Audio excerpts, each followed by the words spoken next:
top-shelf classic lager, brewed using only the finest noble hops and Canadian malt. This crisp and refreshing lager aims high and scores big. From Lake Bay's Brewing Company in partnership with the NHL Alumni Association. Available at the LCBO and the beer store. You're listening to Life After the Game, brought to you by Gong Show Gear, the show that profiles former NHL players on their playing days and current lives after hockey. Here's your host, Darcy Lynch. We're slightly altering the normal format for this week's Life After the Game NHL Alumni Show. We all remember Big Bob Probert, arguably the most feared tough guy to ever play the game, but also one of the most respected players by his peers. It's been 5 years since Bob left us at the age of 45, and I'm honored to have his wife, Dani, join us for the show today. Welcome to the show, Dani. Oh, thank you, Darcy. Thanks for having me. We really appreciate you joining us, and in a moment I want to talk about your husband, Bob, and his life and his NHL playing career. But first off, most importantly, what I want to know is how you are doing these days yourself. That it's easy for me to say at the outset that it's hard to believe that it's been 5 years already since Bob passed. But for you and your children, I'm sure it's been a very long 5 years. How are you doing on a personal level? I get that question a lot, and I can tell you that today's a good day. I think that after 5 years, which is hard to believe when I say it, and, I hear people say that it's been quite the journey without Bob, and you know what? Yeah, we're doing okay. Well, that's great to know. And I, like most, remember Bob more as a Red Wing, even though he played almost as long in Chicago. And he was there for so many tough years, and you would have been living in the city, obviously, as well. What would he think of the Blackhawks' current success? And fortunately, he was around to see their first Stanley Cup, their modern-day Stanley Cup. But overall, would he be ecstatic now to see them winning 3 in 6 years? Oh, yes, absolutely. He was fortunate. He was proud that he played for 2 original 6 teams. And, his heart was with both of them. He would cheer them on. It was always a tough one in our household when it was the Hawks playing the Red Wings. And I think because of Bob's glory days with the Wings and living so close and being from Windsor, that was a given to cheer for them. But our kids were all born in Chicago, so it was we were torn. And, he would have been thrilled. Seen them win it again, we probably would have been there for sure and been a part of that, because the Hawks really kept in touch with Bob after retirement. And to this day, they stay in touch with me and the kids as well. So great organization. Well, whether it's been former Blackhawks teammates or Red Wings or just players on this program that played for years against Bob, he has came up so many times with so many different stories, and he had so much respect from his peers in the NHL at the time from whenever he played. What was it about Bob that made him such a popular guy with other players? Bob was just a big kid. He was just he was just a big goofball in the dressing room. He loved. I know that his role was so different from in Detroit when we went to Chicago. He was a mentor. I know that's funny, but he was, and he had a lot of the young kids staying with us and taking them out, and just when the new kids would come to town or new guys, he just. He liked that role. He really did, and he took it seriously. And I just the guys respected him. I don't know if his perseverance and where he was by the time we got to Chicago, where he was in his life, and he was respected. Some of his closest friends from the game have been on this show and talked openly about their friendship with Bob. Guys like Ryan Vandenbush, Darren McCarty, Gerard Gallant. Any other players just top of mind to you that were extremely close to Bob that people might not necessarily connect that they played together all that long, but some of the players from the game that he was especially close with? I could name quite a few, because these are the guys that stay in touch with me and the kids. They check in on us time to time just to see how we're doing, and that would be Paul Coffey, Chris Chelios, Doug Gilmore. The list could go on. I love you saying Spuddy, though. Gerard Gallant, that's a name from the past. And this old teammates, line mates of his, and Mark Bell. Oh, my gosh, I do that charity ride every year in Bob's name to honor him, and that, to me, is the day that I realize, wow, he touched a lot of people's lives. And when these players come out, I send out an invite in March for the ride that happens in mid-June, and the guys that show up. Ty Domi was there this year. There's just a lot of, I mean, gosh, the list goes on. Really, it's a long list. It's impressive. This is Life After the Game, brought to you by Gong Show Gear. This week's guest is Dani Probert. And a very interesting story that came up about Bob on this show a little while back was with Jody Shelley. He talked about how he feels he owes his entire NHL career to Bob, that he talks about very early on in his career, it might have been his rookie season, maybe his second year in the NHL, that he fought Bob 3 times in one game, and then it ended up being 4 times in 3 nights because they played back-to-back whenever Jody was in Columbus. And he talked about that being at the twilight of Bob's career. He was almost done. Jody's this young guy in the league trying to establish himself as a tough guy. And he said that made a name for me. But he said the fact that Bob was willing to give me that opportunity and to not only to drop the gloves with me, but to do it multiple times. He said that got me the exposure, and he said that's how I went on. I feel to have a long career. I'm not sure if you had heard that perspective on that game and those couple of games from Jody before. And is that something you hear regularly from players? Is a debt of gratitude in various ways that they owe to Bob based on their experiences with him? Yes, actually, I do. I have heard it. I haven't heard that from Jody. Wow, I didn't even know. Yeah, but I've heard it from Scott Parker. He sent me an email, and there's just some guys that have sent messages out over the past couple of years, and yeah, I don't even know what to say to that. It puts a big smile on my face, but also makes me kind of sad, and that he can't hear it, but wow. I didn't know Jody said that. Thank you. Yeah, well, no, it was it just speaks to the respect, and again, from a guy like Jody, never playing with him, but just the amount of respect that Bob had from his peers. I like most hockey fans in Canada, in a way, feel like I intimately know your family just based on the book Tough Guy. Bob, of course, was working on it whenever he died, and one of my all-time favorite guests to have in a radio interview was Kirsty McClellan-Day, and she talked at the time about the closeness that the two of you had, but just talk for a moment about that process of having the book near completion whenever Bob passes away, but making the decision and working along with Kirsty to see the project to its final completion. That was difficult. I mean, to say the least. Kirsty and Bob had a great relationship. Kirsty was in our home, just spending weekends with us and the family, and so I was very comfortable with her when she was at the funeral and speaking to me about doing this for Bob, since he was almost done the book and he worked so hard on it. It was something that he had talked about for years, wanting to do, that I felt that was something I could do for him, was to get the book out there. I mean, it wasn't an easy task, let me tell you. I mean, his work was done, but I had to help with the editing. There were certain things, like with dates, he might have been off on certain dates, or just to help out with a few things.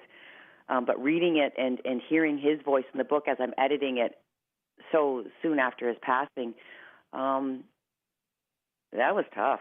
But Kirsty was wonderful, and she really she stayed with me, and she was a part of our family. So to sit there and to and have her basically guide me through everything, what a woman. She just was incredibly supportive and helpful, and I was appreciative of that. The whirlwind tour afterwards of promoting the book and going out there, that was tough. I was in a fog, after losing Bob, and it was just so soon after, his passing that getting out there wasn't easy, and being away from the kids. But a lot of the guys came out to support me. A lot of the guys came to the book signings, and that was what I needed. That's I needed to see those guys and talk to those guys and have their support and their hugs, and that's my hockey family. So that was incredibly helpful at that time. Well, and Kirsty talked about how Bob's main focus on the book was to be able to set the record straight from his perspective, that clearly there was a lot of ups and downs during Bob's life and career, but he knew that there was a lot out there about him, and whether it be online or just a lot of rumor and innuendo, that more so for your kids than anything, that he wanted the story to be told in his own words. Now that they're 5 years older than whenever that book would have first been released, do they really appreciate how he left them with his true story? I think that was a big thing. Yeah, absolutely. I think that with Bob, whether you liked it or not, he was honest with the kids, with me, with our family. That was him, and that was with him wanting to set the record straight and get his words down in print. That way, it was his story to tell, not to somebody else, and you know how rumors are and everything else. So that was really important for him to get his story out there. He wasn't shy from the kids. The kids reading it, how do you say no to that when they lived it, for them to read it? And they've all read the book. There's some things, they've questioned, and that I've just continued on with that honesty, as hard as it is. But that's, and then they respected their father. So that's been helpful in that department. And like I said, reading the book itself, it's like you hear him telling the stories. Those are stories that we heard him tell around the table of his playing days, or, goofy stories that you can really hear his voice in that, which I'm thankful for, and I know the kids are too. It's been 5 years since NHL legend Bob Probert passed away, and today I'm joined by his wife, Dani.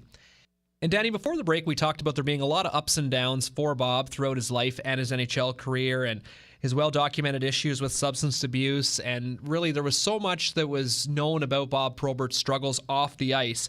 And often the general public want to bring down famous people for their perceived failures. But with hockey fans, it always seemed like they were embracing Bob after a suspension or after a visit to rehab, and always very forgiving and supportive. What was it about him that made him so endearing to fans? I personally always thought that it was because he seemed so real and that he was an everyday person, that was why everyone was always so accepting of him. Yeah, I would agree with that. I think that going out with Bob for dinner, shopping, out in the public, wherever we were, he was just so approachable. And one thing I loved about him, and the list is long, but when we would go out, he was always interested. Whoever he was speaking to, he would be interested in. They want to talk about him and in hockey, and he would be like, "Okay, so what do you do?" And if they were, a police fighter or whatever their job was, he'd want to ask them questions. And I love that about him. I just really did. It was sweet, and I think that people picked up on that. And he, like I said, he was approachable and a funny guy. And I think that with his ups and downs in his careers, and the problems off ice and personally, that I just think that people were able to see that he would, the forgiveness. He wouldn't. He would apologize. He would address the issues, and it would happen again. But yeah, it was something to see firsthand. Do you know what I mean? To see these people come up and talk to him, or the crowd. Are you kidding? Yeah, the crowd going crazy when they would see him touch the ice. Well, I think a big part of it was how humble Bob was and how he seemed whenever he was granting media interviews, whether while he was a player or after he had retired. I think back to a couple times whenever he was on TSN's Off the Record, and he was really uncomfortable when being asked questions about some of the fights where he just destroyed his opponent. You could see that he almost had a nervousness and shyness whenever he was responding to questions. And again, it really just came back that you could really sense that this was a humble guy who wasn't all that comfortable talking about himself.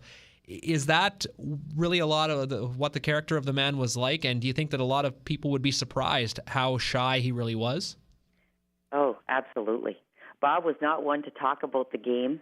And certainly the fighting aspect of it, it was not something that he was never premeditated. Like, I know some of the guys that would study tapes before games and, are they a lefty or righty, whatever. Bob just played, and if something happened, it happened.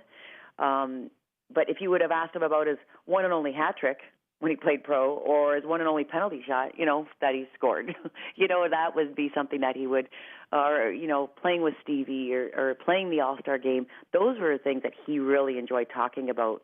As for the fighting, no, that